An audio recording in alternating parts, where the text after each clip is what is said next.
Hello and welcome back to the Career Cravings podcast. I'm your host, Irina Pozan, and today we are diving into an episode that resonated really dearly with me. And I sit down with a great friend of mine, Linda Raynier, who is a best-selling author, speaker, and coach whose new book, The Quiet Achiever, just became an Amazon bestseller.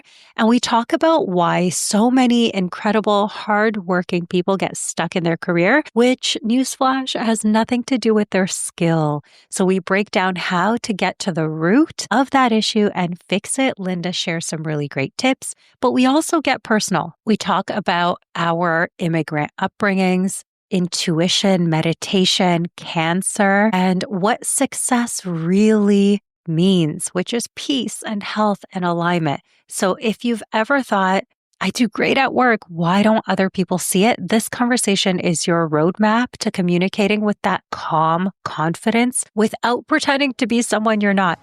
Hey, it's Irina Pozan, and welcome back to the Career Cravings podcast. This podcast has a simple mission. It's to help ambitious professionals like you build the career and life that you've been craving. Over the past 15 years, I've worked as an HR leader, designed hiring systems, led recruitment teams, and I've sat on the other side of the hiring table. I've seen what works in today's job market, what doesn't, and what separates those good candidates from the ones that actually land their dream roles. Now I'm bringing everything I've learned straight to you. Each episode is packed with actionable insights and tools to help you land your dream role sooner. Now let's dive in. Linda, hello. I am so happy to have you on the podcast. And I am sitting here with a copy of your book, which is incredible to see it come to life. I know you and I have been connecting behind the scenes for some time through the writing process, and seeing it come to life and actually reading it, it resonated so much with me. So I can't wait to dive into all of that. So happy you're here.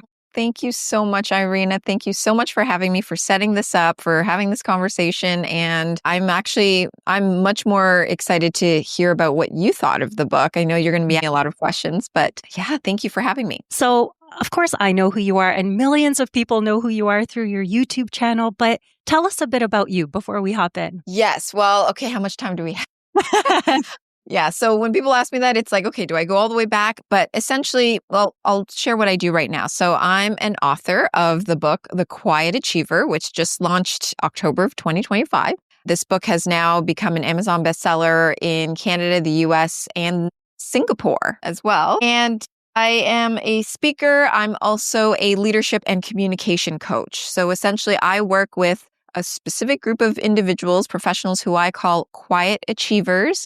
Those of us who are introverted, we keep to ourselves. We, at the same time, however, are high achievers. We're hard workers. We have goals. We have dreams. And I work with these individuals in helping them to elevate and enhance their communication and their confidence in their careers so that whether it's to advance to the next level or to pursue a different career path, whatever it is that they want, it's to help them get to that level. I mean, that's the work that I do now. Previously, people would recognize me and know me as Linda Raynier, the career strategist. That's very similar to Irina, helps you to land job offers in your career. And that's essentially how people would know me if they watched my YouTube videos over the last 10 years. But my work has since then pivoted with the help of the Quiet Achiever being my new message. I love that. And you know what? The Quiet Achiever group that you just described is probably the group that needs the most support in getting their voices heard in the workplace, right? Getting promoted, landing that role. So it's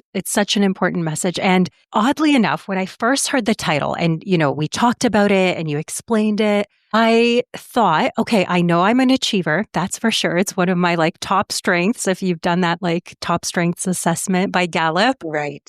Yes. And I identify with that word so much, but I thought, you know what? I'm not that quiet. This probably isn't for me. Reading it though, I was so surprised. It all resonated, all of it. And I think the piece about being introverted and how that affects our energy and how that affects the way in which we show up in all aspects of our lives is such a beautiful message. Really, really resonated with me. How do you think, from your perspective, that quiet achievers are impacted at work? How does this affect their ability to sell themselves, whether that's in an interview or just, in their jobs? I love that. Well, I think we kind of have to take it back to understanding how quiet achievers sort of function and think, because I didn't know this group of individuals existed until I had to do my own inner reflection and realize I'm also a quiet achiever. A lot of the clients that came to me when they were looking for jobs, I noticed they were very similar in the sense that they were all hard workers. They were delivering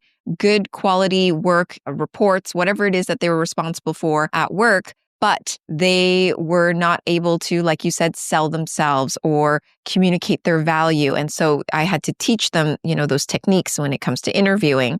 But what then I noticed afterward was these individuals would land the jobs. And then now that they're in the job, it became a whole other ballgame where on a daily basis, they were doing their work, working hard, delivering, always being on time, all the things, all the wonderful things that you look for in a hard worker, a good employee. But over the course of several years, especially when they were, they would advance to maybe senior, then they get to manager, mid-manager level was where I noticed a lot of these quiet achievers stagnated career-wise. They weren't able to get to that senior manager, that director level. I learned, and now, those clients, after being in this industry and this business for 10 years, they've come back to me asking me, Linda, how can you share with me or teach me how to communicate in a way where I can advance to the next level? That was what I discovered sort of is that pain point for these quiet achievers, is that they're in this place where they're getting these reviews performance-wise, being told you need to speak up more. You need to,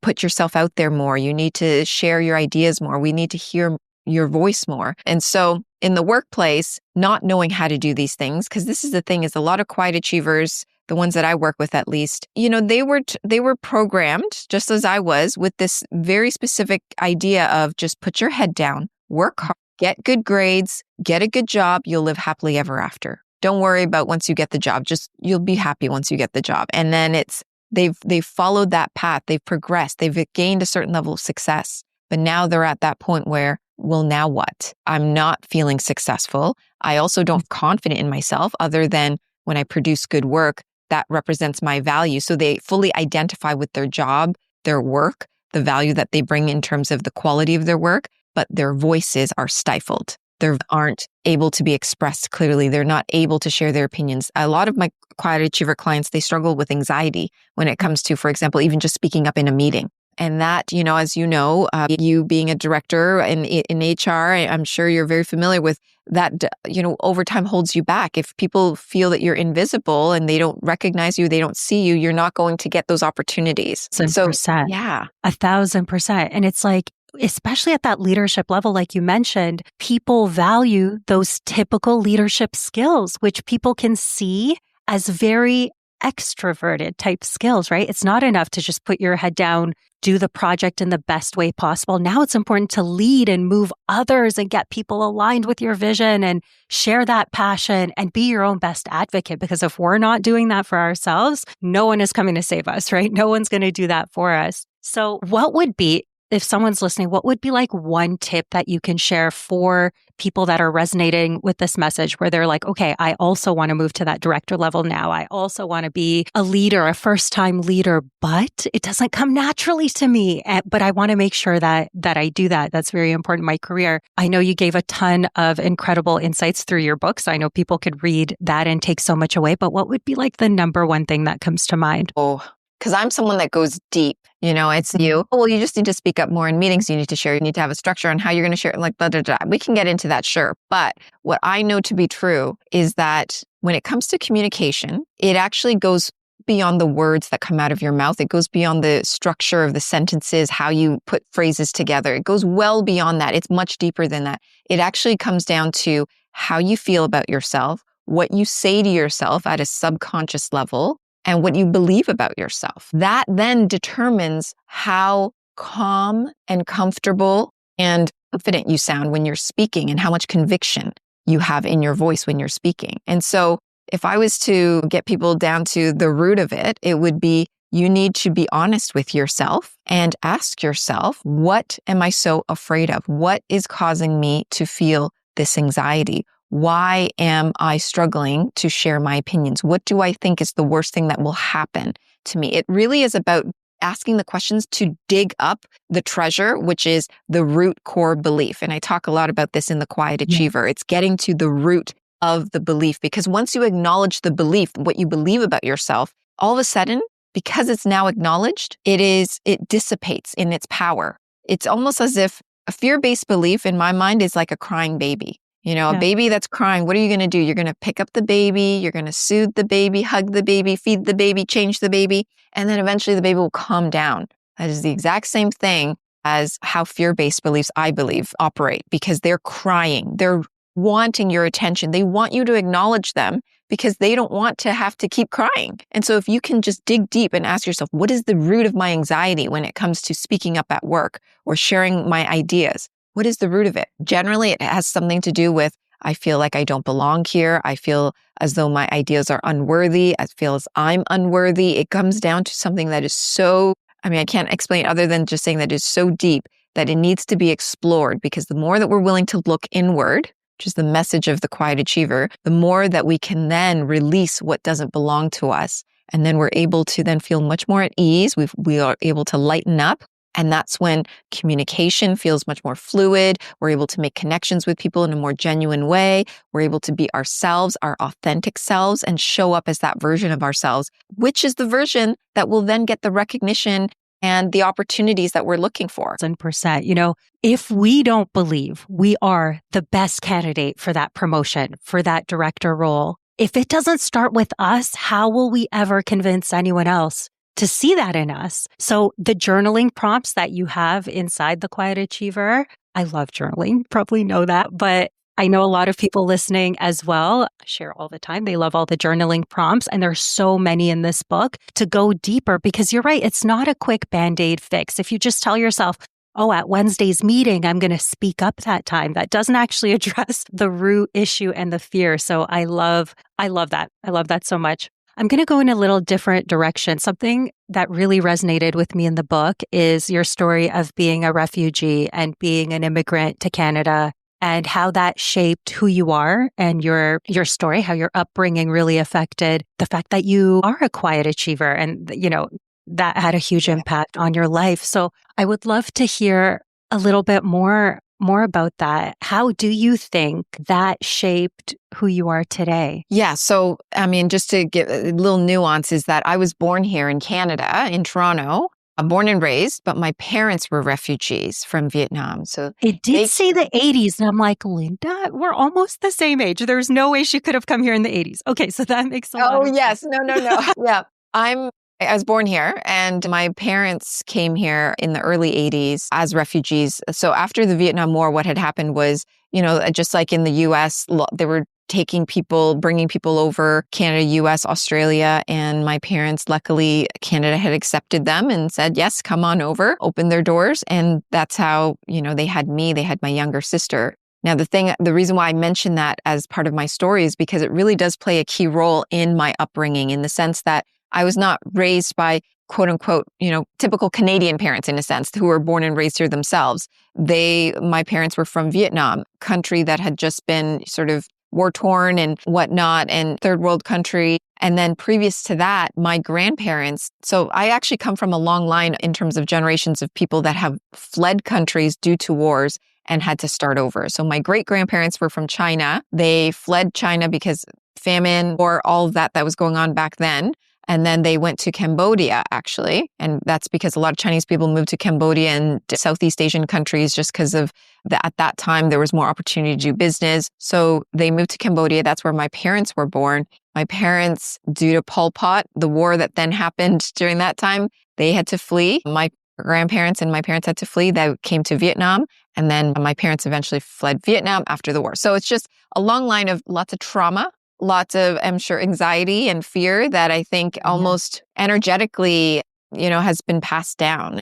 And now me growing up in a safe and secure country, Canada, I feel as though it did play a role in how I saw the world, in terms of how my parents saw the world and what they taught me. And so quiet achievers, what I've discovered is many quiet achievers are either children of immigrants themselves, and it is because of the non-Western culture in how we are raised in Eastern or South Asian culture, or basically anything that's not Western, where The idea is put your head down, don't speak out of line, work hard, let your work speak for itself, don't show off, don't brag about yourself. All of these little things that you would think as a child, you're just being taught these because that's just what polite is.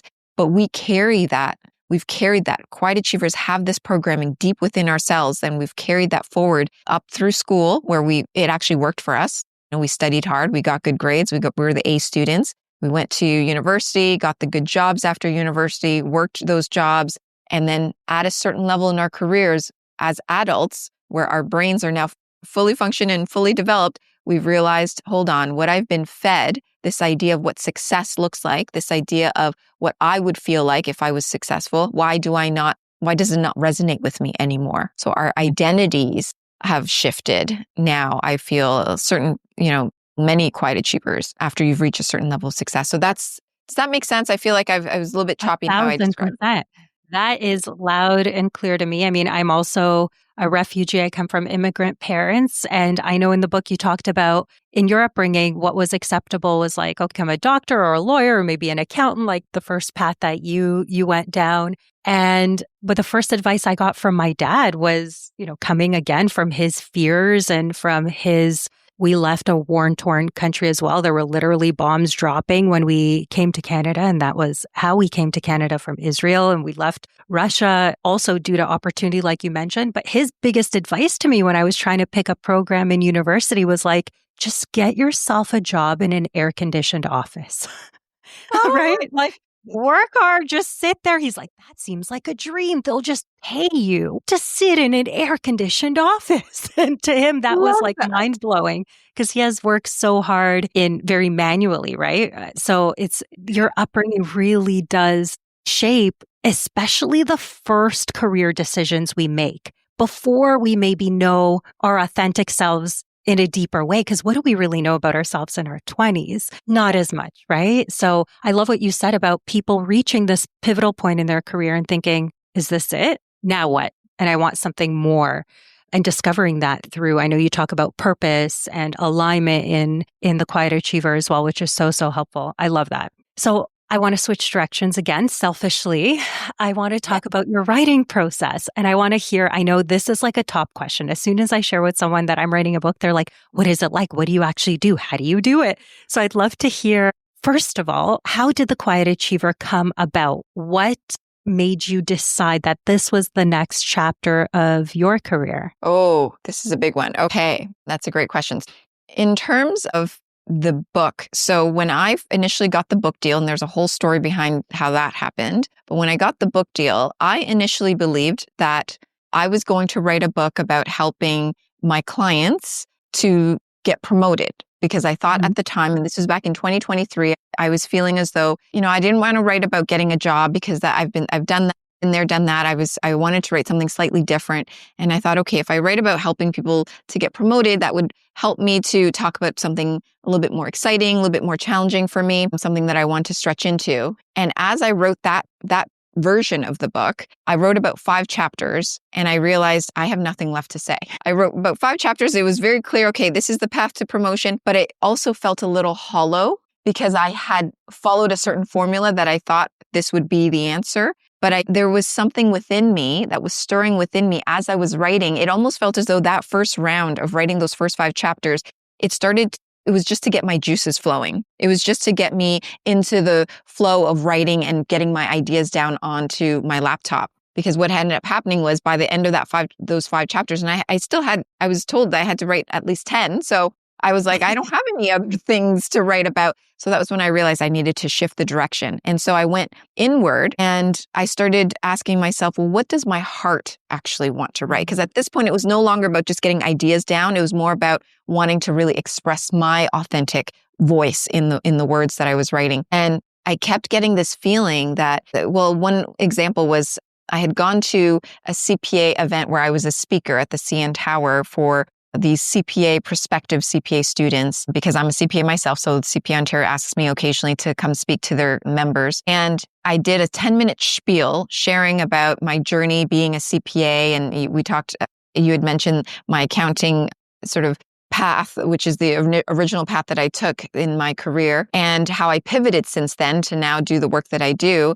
And it was in the conversations after that 10-minute talk where people were coming up to me and sharing with me how that little piece of my story that I kind of brushed over, where I had to turn inward and ask myself, what do I really want? What is the ideal thing that I really want to do? They were wanting to hear more about that. And that was when I realized, wow, so many people are feeling stuck. So many people are feeling lost. They're feeling confused. And to be honest with you, Irina, the world of work is changing so quickly with AI, with everything that's going on. People aren't as excited and identified with that old version of what success looks like, that traditional path anymore. People want to know, what else can I do with my degree, or what else can I do being who I am? How can I be my authentic self and have a career that I'm happy with?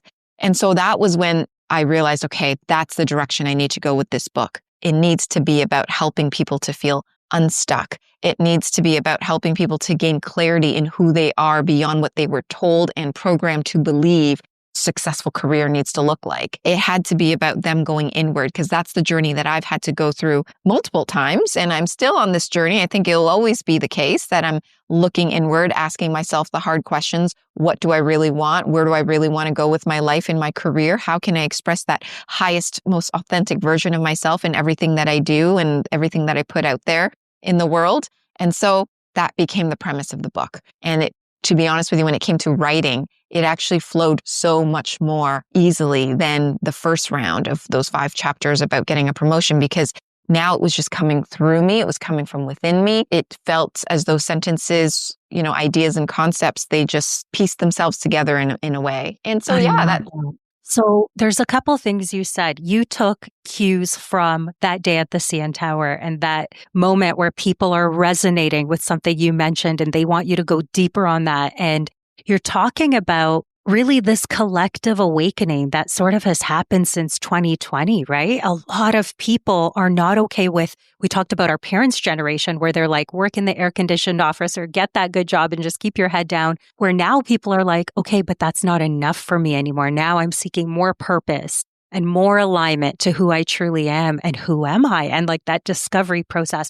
I find that, and I think that's why the book really resonated with me. That is so interesting to me, not only me, obviously the people you spoke to. And I'm so glad that you listened to your intuition. I know we talked before we went to lunch at Yorkdale. If you guys live in Toronto, there's a beautiful restaurant there, the RH Cafe. And we were sitting down, we were talking about one of your gifts, which is listening to your intuition. And I know there's a chapter on intuition as well in the book. And that's something you really do naturally. And I think that comes from being a quiet achiever, someone who's reflective and like looks inside, and you're teaching others to do that. And I love that in your career, you've had many pivots. Like you went from the CPA to the recruiter, to the podcaster, to the career coach, now author. And each time, did you listen to your intuition each time you made a pivot? Because these are big changes, right? In your career, many people just stay on the same path. I mean, I stayed in HR for 15 years on the same path, and I regret not pivoting sooner into what I'm doing today, because this is truly my calling. Are you getting better at that? Or is this something that has just always been a natural gift and something you've always done with each pivot? I love how you asked that. Yes, when it comes to intuition, and yes, I wrote a whole chapter on it because I genuinely believe that is the key to unlocking and gaining clarity and direction as to where you want to go with your life, with your career. If you're feeling stuck, is to learning how to tune inwards and trusting what comes to you internally. It's your heart speaking to you. So intuition has been something that I've always been aware that I've always known that I was sensitive. Let's just put it that way. I could always, but growing up, I didn't have anyone around me that helped me to nurture that intuition. I just always felt as though I could sense when someone was speaking, I could feel what they were feeling. I know that's a weird way to put it, but they could say certain things, but I could read between the lines and actually understand and get a sense as to what they're really feeling behind their words. That was a memory from, growing up as a teenager and into my 20s, I could do that. But I never really nurtured it or knew that was even part of my abilities that's called being an empath. Ultimately, it's only been within the last 5 years, I'd say, where, well, now I'd say that's not true. The last 10 years, my intuition has really heightened, and it sparked when 10 years ago, I had resigned my corporate recruiter job and I said, I'm going to do my own thing. I'm going to figure it out. And I ended up pursuing a yoga teacher training sort of certification because I was a little bit lost and I didn't know what I was going to do. So I thought, might as well go do yoga every weekend for the next 3 months and let's just learn that. And I didn't want to teach yoga. I knew that, but I knew that it was going to do something for me. And that was the intuition speaking. Just take this program. It was flashing before me. I kept getting emails about it and I just kept getting pulled to do it. I did the yoga teacher training. It was wonderful. I knew that I wasn't going to be a teacher out of it. However, what I learned in the yoga teacher training, what we were forced to do was to get quiet with ourselves, to learn how to meditate. It wasn't just the stretching and the yoga moves. It was about meditation. And I started meditating on a regular basis because I had the time to at that point after having quit my job and no kids. And so, it was a wonderful life for that time period where in the sense I didn't have anybody else to worry about. Literally cracked open something within me where my sensitivities heightened where, and we don't have to get into that because then it gets into a whole bunch of other crazy stories, but I know it gets a little woo-woo, which I love, but that we can save that for the next one. Right. Yeah. So we could talk about that for another episode, but essentially I started gaining a lot more intuitive hints. And one thing that kept coming to me as I would meditate was I would ask, okay, what am I to do? Because at that point I hadn't started my YouTube channel. I hadn't started my business.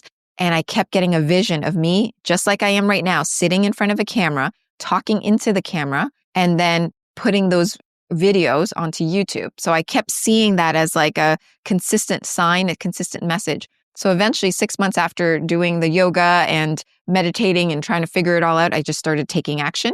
I did that. And by the third or fourth video, one of my still top performing videos called Tell Me About Yourself, how to answer that interview question. It went viral and it basically established and created my business for me. I started offering courses and coaching and, just this whole slew of clients were coming in and I rode that wave for years. And since then, having started the YouTube channel, building that business, yes, I've had to continuously make pivots because my intuition keeps leading me to a new path. And the biggest one since then has been writing this book. The book itself is a whole also intuitive thing. I had a dream. I saw the book floating literally 5 feet above my bed. And it showed that it was written by me, by Linda Raynier. And I took that as a sign. So for 3 months after having that dream, this was back in 2023, I dove deep into research, identified how do you write a book? How do you get a publisher? How do you do all these things? And I didn't know what to do with that information. All I did was do the research and figured out what book I would write. And then within a couple of weeks after I had started to kind of shelve it, the idea of writing a book, I got a call from Wiley, an email specifically from Wiley, the publisher, that is the publisher of The Quiet Achiever, asking me, Linda, have you ever thought of writing a book? Because if you have, we'd love to publish it. And so it's just, my intuition has guided me this entire journey. And it's really about being open to the signs, the inklings, the hunches. It could be something as crazy as a dream, or it could just be a feeling. And that's what I really want people to start to learn to really nurture is that inner voice. Because if you don't nurture your inner voice and you don't listen to yourself, what's going to happen is that you're going to continuously lean on other people. You're going to be looking outside of yourself for guidance, looking to other people's ideas. And they're not there to truly guide you because they haven't walked the path that you are currently walking necessarily. You have to tune inwards to yourself. That's when the opportunities, the people, the right ones that you're meant to meet will come along. Yes. But that's what I have to say about it. The most aligned path. Yes. And I love that you shared those stories because your yoga experience, although wasn't a huge chapter in your career in terms of that's not the business you ended up starting or anything like that, but it was pivotal in you getting quiet and meditating and breathing. And I think that allowed for you to be able to listen to what was inside intuitively guiding you, which we are the people that know what we are meant to be doing above everyone else. We can ask everyone for advice. I recently had another coach come to me and he's like, what do you think I should do? And I'm like, get quiet, start to meditate. And that really, really resonates with me because during my spiritual awakening, I know cancer has touched your life in a different way that it's touched my life, but we share that in common. that experience also brought me to meditate and to listen. And that was the first time I really trusted my intuition. And then I started seeing visions like you talked about as well, and things coming through so much clearly. And now I feel like I am in my most aligned path. So it's incredible when we go searching for answers by asking other people, it doesn't get us very far, right? To who we truly authentically are, because no one can answer that for us except us, but it does take getting quiet and meditating. So that's beautiful. You've had cancer touch your family's life as well. And when I started reading the book, I know I texted you and I was like, I'm so happy you shared this chapter so early on in the book, because I know there are very little people that have not been touched by cancer. It unfortunately is somehow something that is prevalent in everyone's life, but it touched your life very specifically. I'd love to know how your husband's journey and his fight with cancer has impacted you, your career, your mission. Yes. I can say that his journey with cancer and our family having to obviously be very heavily involved in helping him through that healing journey over the last few years. It has now formed the foundation of how I view my work, how I run my life, and the priorities that I have and that I live by. And so what I mean by this is up until my husband getting diagnosed, now what was it, 2.5 years ago, with stage 4 cancer, that doctors, honestly, they had very little hope that he would make it beyond even a few months at that point, because it was, and he's now deemed a miracle, an exceptional case is what they call him in the medical world. An exceptional case, not necessarily, they don't use the word miracle, but leading up to that point, we were both, to everyone else, the power couple. I was running this very successful career coaching business. He was in his corporate job as a director at a major bank, one of the big banks in Canada. And we were both, living this life of success, what success looks like to most people, fancy dinners, fancy vacations, beautiful homes, blah, blah, blah, blah. But underneath the surface, though, we were constantly on this path of achieving, which is why being a high achiever, it has its pros, but then, to the extreme, it has its pitfalls, because then you identify with your value and your worth in only what you are able to achieve, acquire, obtain. And when this happened, all of that came crashing down. We had to really reevaluate, who are we beneath our achievements, beneath the way that we've been living our life? What were we really running towards, or what were we trying to go after? Because what really matters now and then is what we realize is that all that matters is that we feel at ease within ourselves. We feel peaceful. We feel healthy. We are living simply in a way where we're not looking to others to appease others, to prove ourselves to others. We're not doing anything for anyone else. It really just matters how we feel within ourselves. And then, of course, we can still be good people and do good things for other people, but this is about being selfish in a good way, in a way that preserves our energy and our well-being. And so in terms of now, how it continues to be the foundation as to, like I said, how I view my work, how I run my life, and the decisions that I make. And recently, as you're bringing this up, I've had to make some decisions, even just with how things have gone with this book launch. I mean, it's been 5 months of intensity launching this book. It has created a lot of stress. It created a lot of stress during the last 5 months. It was insane. I did not anticipate that it would have that much of an impact on my body. And it has. And so that was a bit of a wake-up call for the both of us, because Matt, my husband, he was helping me behind the scenes. He was also affected by it. And we're now looking to next year, 2026, in a new way. We're not going to be running on that hamster wheel all over again. I wouldn't call it a mistake that we did what we did. I actually think it was exactly what it needed to be. But now we can incorporate more of those priorities that we have for ourselves, which is to ensure that we feel at peace, we feel at ease, that we're not chasing something. We're not running behind the 8 ball constantly. We're not highly stressed and anxious. We need to intentionally implement things that would allow for that peace to be there consistently. So I hope that answers your question. I don't know. I kind of took a long roundabout way. Lesson. No, I'm glad you shared that story. I'm so happy to hear that he's healthy. And it is a true miracle to go from stage 4 to perfect health. And it's beautiful that you took a really powerful lesson from something dark and probably the hardest moments of your life.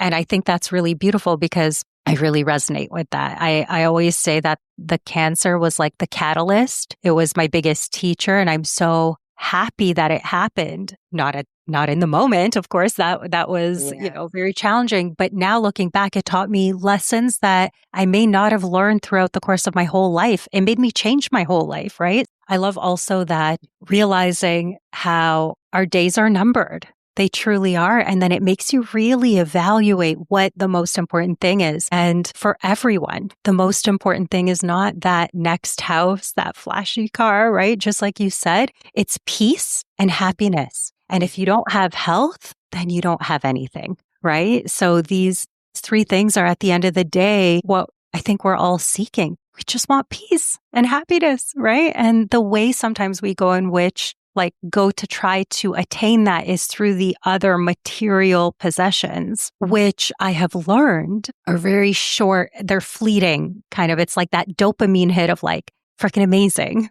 Got that new house, got that new car. That feels so good. I'm grateful. Thank you, universe. But also, that's not what really brings the peace and the happiness and that. So beautiful. Linda, if someone else is listening to this that is also going through a big challenge right now, they're going through, you mentioned the challenges of launching the book for the last 5 months. I can imagine you're very out of your comfort zone with all of the beautiful, big, shiny events and all of the publicity and all the exciting things happening. But I know as a quiet achiever, you also need that balance, that rest. What would you tell someone who might be going through a challenge right now, whether it's as big as cancer or something just like finding it difficult to find their next opportunity and not feeling fulfilled in what they're doing? What message do you hope that the quiet achiever leaves them with? I think the biggest thing is, and the simplest thing, but also the most complex thing, is that the key to move through this is by turning inward. It is by going inward, going within. The answers you already have deep within you. It just takes honest self-investigation and willingness to acknowledge the blocks that might be getting in our way of gaining that clarity, gaining that sense of direction, knowing what to do next. And so it starts with the willingness of each person to go within, to turn inward. That's the movement that I'm hoping this book will create amongst quiet achievers, is that they have it all within themselves. They don't need someone else to truly direct and guide every aspect. They don't have to, in the past we leaned on our parents for direction, for guidance, for approval. No, that's not the case anymore. It really comes down to us being quiet with ourselves, going within, and from there, discovering that authentic version of ourselves that wants to rise to the surface, that wants to be expressed, that wants to live that happy, peaceful, healthy life, and just embodying that version. So beautifully said. It all starts within. You have to go within. You have to listen to yourself. And the Quiet Achiever is such a beautiful guide to help people to do that, to take the time to reflect. I'm someone who read it very quickly, but I plan to go back to actually do the work and to pause and take the moment to really understand some of the fears, some of the blocks, and really listen to my own intuition more deeply as well. Beautiful, beautiful. Okay, tell us, where can we find Quiet Achiever? Where can we connect with you if this message is resonating? Tell me everything. Yes. Well, first of all, I just have to say thank you so much, Irina, for not only taking the time to read thoroughly through the book, but just asking such, poignant questions. I feel like you brought forth details that even I didn't bring forth in my answers that will help whoever's listening, hopefully, to really resonate with the messages that are in this book. So thank you for that. I appreciate you taking the time and energy to do that. In terms of anyone who is interested in getting the Quiet Achiever, it is available basically anywhere where books are sold. I never knew I could be someone that could say that, but to be honest, it's true. You can go on Amazon. In the US, it's Barnes & Noble. In Canada, it's at Indigo. The big bookstores, I believe there are some independent shops that carry it as well, from what I learned from the publisher. I don't know who they are, I'll be honest. But, if you just Google The Quiet Achiever by Linda Raynier, Quiet Achiever, Your Journey to Authentic Confidence, you'll find the book. In terms of me, I will, now that the book is done, I will consistently post again on my YouTube channel, and it will be content related to helping quiet achievers to step into their confidence in their careers. And so communication type videos I'll be putting out, and confidence related topics as well. But it's really YouTube, or you get the book, or both. Beautiful. I suggest both. Beautiful. Thank you so much, Linda, for making the time. I already can't wait to have you back for our next episode and our next chat. And I'm just so proud of you. I'm proud of you for listening inside of you to know how to guide your next direction. That sounds a lot easier than it is to actually do in reality. I know that personally. And for writing a truly incredible book. So thank you so much for being here and for writing this and having me along for the journey. Thank you so much, Irina, for all that you're doing to support me. And I can't wait to do the same when your book comes out. Hey, before you go, if you've enjoyed listening to today's show, I would love your support. Please take a moment to leave a review anywhere where you listen to podcasts. And here's the exciting part. I'm running a special contest and giving away a one-on-one session with yours truly. All you have to do is leave a review, take a screenshot, and send it to me in my DMs. All of my contact info is in the show notes. I appreciate you so much, and I cannot wait to build the career and life that you've been craving together. See you next week.